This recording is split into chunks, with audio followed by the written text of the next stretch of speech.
I've always been the kind of person who double checks locks, keeps my blinds closed, and doesn't open the door to strangers.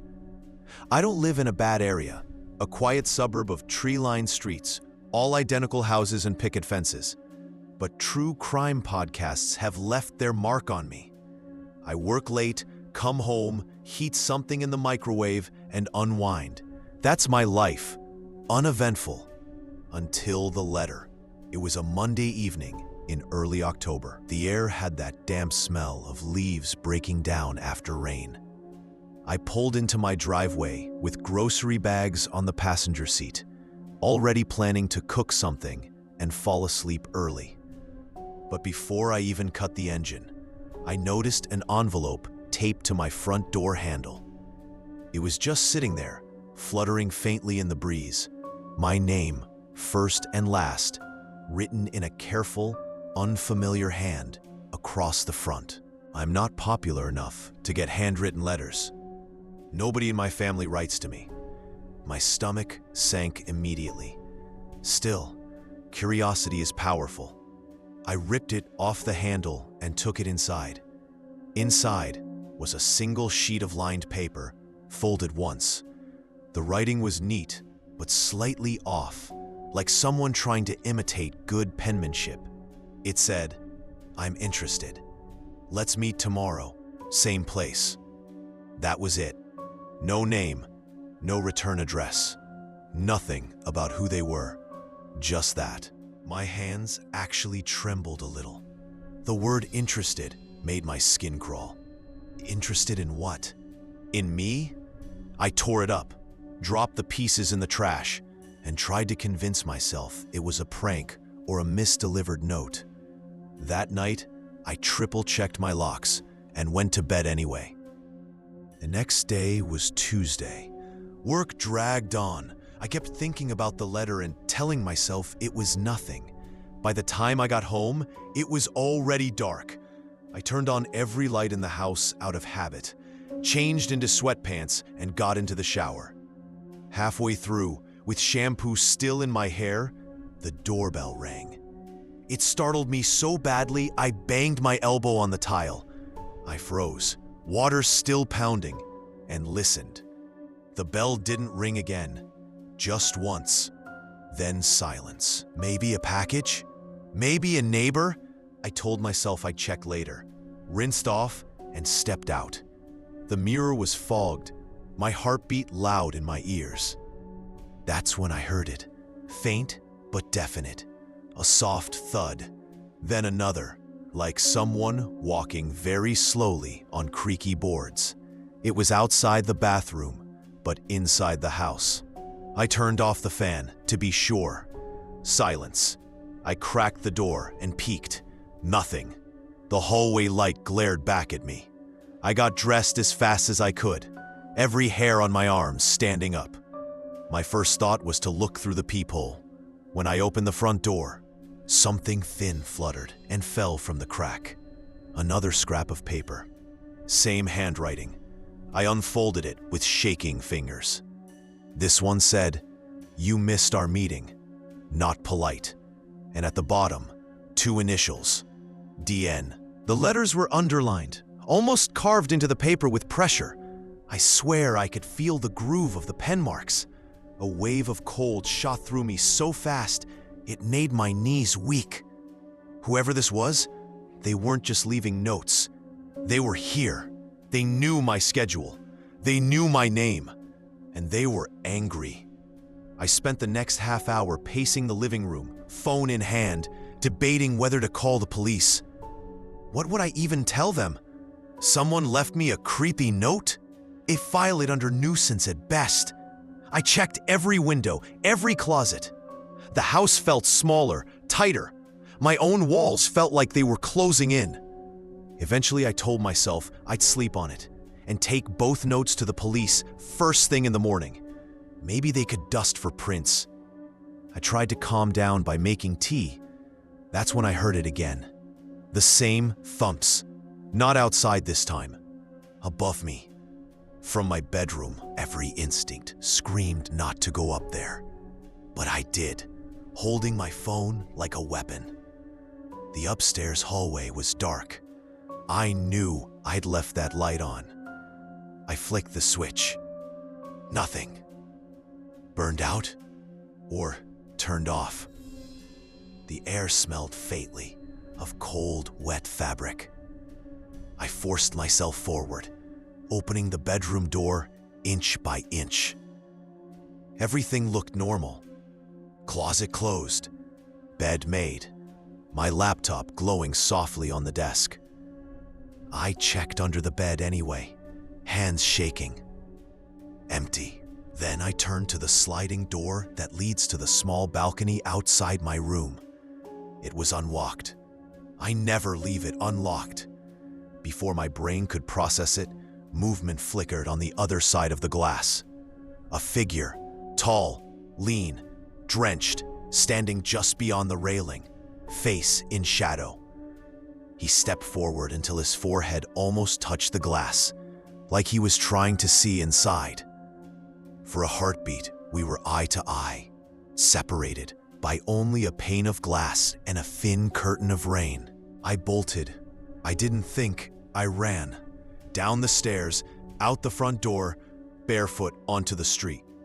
The night air slapped me awake. I sprinted across to my neighbor's porch and pounded on the door. They opened it in confusion just as I dialed 911. 10 minutes later, 2 cruisers arrived. They moved through my house with flashlights and guns drawn. From the neighbor's window, I watched the beams sweep across my walls, my stairs, my balcony. Then one officer radioed the other, and they both ran out the back. A fence clanged. A flashlight beam swung wildly, then disappeared. They didn't catch him. When I finally went back with them, my hands still wouldn't stop shaking. They asked me to walk them through what happened. As they spoke, I pieced it together in my head and felt sick. He must have come in while I was showering, hidden somewhere. The balcony, the closet, the crawl space, watching me pace below. The first note had been bait. The second note, a test. And tonight he decided to escalate. I got a better look at him than I wanted. He looked familiar, like someone I might have passed in a grocery store line or seen jogging in the park. That's the worst part. He didn't need to know me personally. He just needed to notice me once and decide I was his target. They dusted for prints. Nothing. They canvassed the neighborhood. Nothing. They ran the initials DN through databases. Nothing. His car, if he had one, never appeared on cameras.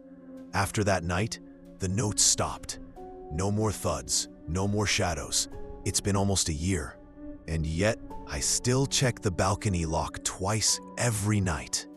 I still flinch when the doorbell rings, because every so often, when I step out of the shower, I think I hear a soft creak on the stairs, and I wonder if this time he stayed inside.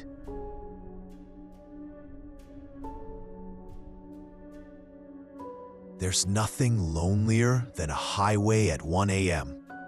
No towns. No gas stations, just miles of blacktops stretching under flickering yellow lines. That night, I wasn't alone. A rusty red car appeared in my mirror. And before I realized it, I was fighting to escape something that felt less like coincidence and more like a trap. I had been on the road for 3 days straight, driving from Los Angeles back to the East Coast. I'd given myself only a handful of days to make the trip, so most of it was spent behind the wheel, pushing my limits, gulping down gas station coffee and energy drinks, keeping music blasting, just to stay awake. By the time I crossed into the middle states, the roads had thinned out. No real traffic, no signs of life, just me, my tired eyes, and the hum of tires on the asphalt. Around 1 a.m., I noticed faint headlights appear in my rearview mirror. At first, I thought nothing of it. A lone car behind me on a highway wasn't strange. What caught my attention was how long it took to close the distance. The lights were dim, old, not like the bright white LEDs most cars had now. After maybe 10 minutes, It finally drew close enough for me to see. It was an older model sedan, paint eaten away by rust, a dull red that looked more brown than anything else. The engine sounded rough, uneven, like it hadn't been taken care of in years. Then the driver pulled up alongside me. I turned my head briefly, and my stomach dropped. The man had rolled his window down. His head was tilted toward me, grinning faintly, eyes sharp and red-rimmed, like he hadn't slept in days, or like he'd been drinking. His stare locked with mine, unblinking. I looked back at the road, gripping the wheel tighter. I figured maybe he was just drunk, some random stranger out too late.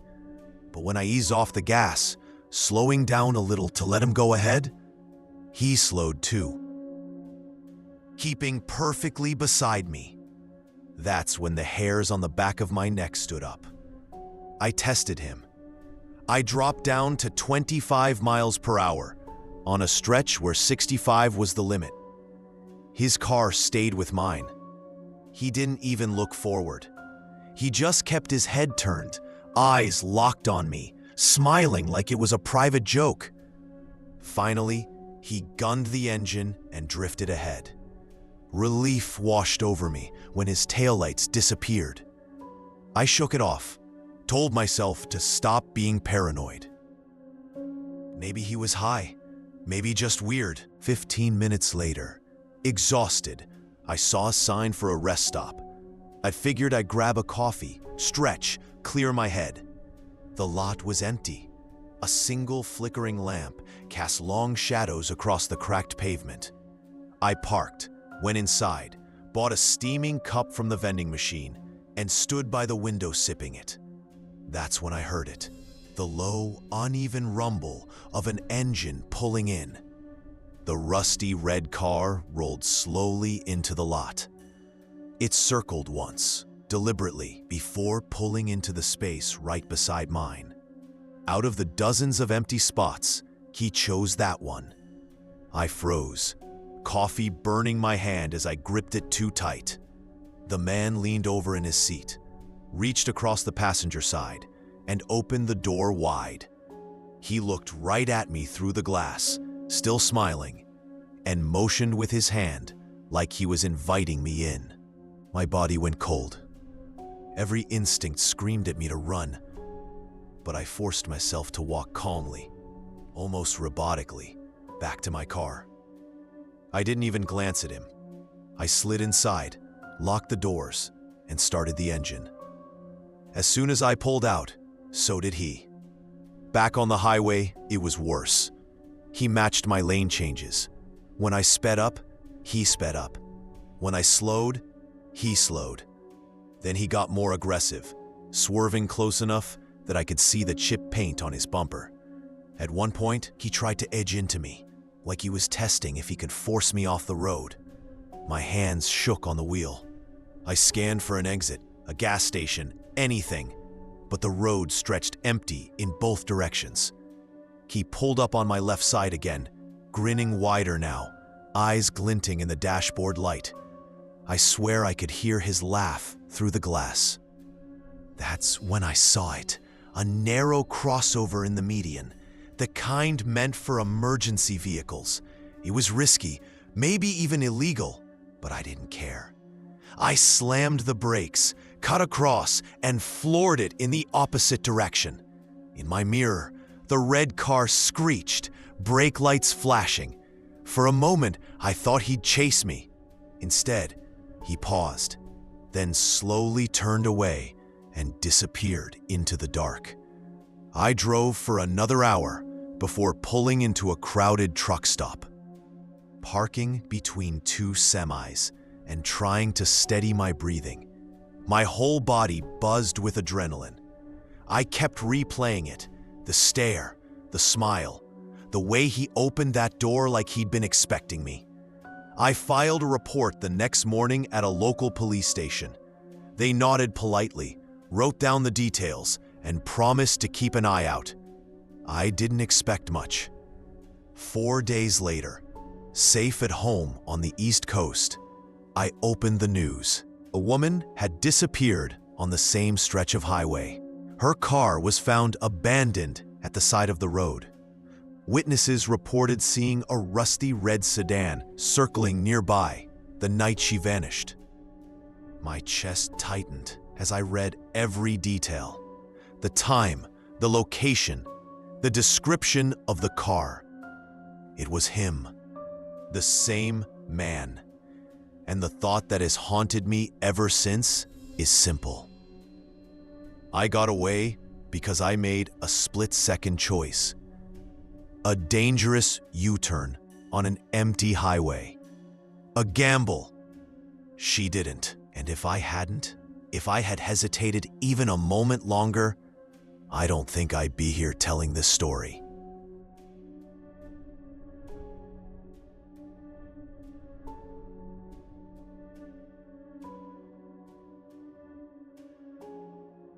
Snow makes you feel safe. It's soft, silent, pure. It covers the world like a blanket. But snow also records everything. Every step, every movement, every visit. That winter, in the stillness of a Washington forest, snow didn't comfort me. It betrayed me. Because every morning I woke to fresh boot prints on my porch. And by the third night, I realized the person making them wasn't just outside anymore. He was inside. I had rented a small winter cabin in northern Washington, hoping for peace and solitude. I'd been working remotely for months, drained from city life, and wanted a retreat where I could reset, clear my head, and maybe get some real writing done. The cabin sat back from the main road, down a narrow driveway that disappeared under trees. It had a stone fireplace, 2 bedrooms, and big front windows that looked out toward the woods. The first night was uneventful. I unpacked, lit a fire, and listened to the snowstorm tap against the roof. By morning, the whole property was blanketed in white, knee-deep and untouched. Or so I thought. When I stepped out to grab a bag from my car, I froze. There were boot prints on the porch. Not mine. They weren't faint either. They were deep, sharp, like someone had been standing there a while. The prints led right up to the door and then back down the steps, out across the driveway and into the line of trees. I checked the locks twice before shaking it off. Maybe a hunter, maybe someone lost in the storm. I told myself it was nothing, but the truth was, I didn't like how close they came. Right to the door, then gone. The second morning, it happened again. New snow had fallen overnight, covering everything in a fresh, perfect sheet. But there they were, another set of boot prints. Same size, same tread. Up to the porch, back into the woods. I stood there for a long time, staring out at the trees. It felt wrong. Not just the footprints themselves, but the silence of the forest. The kind of silence where you realize something is holding its breath. By the third day, I was restless. Angry even. I decided to follow them. Bundled up in layers, I trudged into the woods after the newest tracks. They wound between tree trunks, deep into the pines. My breath fogged loud in the cold. After 10 minutes, I turned to look back, and panic jolted through me. My own trail was already vanishing, swallowed by fresh snow falling heavy and fast. When I spun forward again, everything looked the same. Dark trees, white ground. My sense of direction slipped away. I forced myself to turn back before I got in deeper trouble. It took me nearly an hour to find the cabin again. When it finally appeared through the blur of white, I swore I saw movement at the edge of the porch. But when I blinked, nothing was there. That night, I barely slept. Around 3 a.m., I woke to the sound of crunching.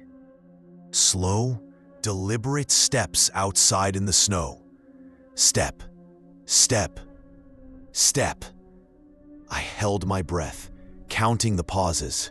Whoever it was, they weren't wandering. They were walking carefully, deliberately. I told myself it was imagination, just the storm shifting ice. I closed my eyes. That's when I heard the heavy thump. Not outside, inside. It came from behind me, deeper in the cabin, a floorboard groaning under weight. My throat went dry. I slid out of bed as quietly as I could, every muscle shaking. I picked up my phone, but there was no signal. The only light was the dim orange glow of the fireplace. I crept into the hallway, heart hammering. The air smelled faintly of wet fabric and smoke. From the corner of my eye, something shifted. A blur of movement slipping deeper into the shadows. I nearly screamed, but clamped my hand over my mouth instead. Whoever it was, they were inside. I didn't think. I bolted. Barefoot, I ran down the hall, keys clutched in my fist. The snow outside burned my skin as I lunged into it, every step stabbing cold into my feet. I didn't stop. I reached my car, fumbled the lock, and shoved myself inside. Snowflakes smeared across the windshield. I couldn't see ahead.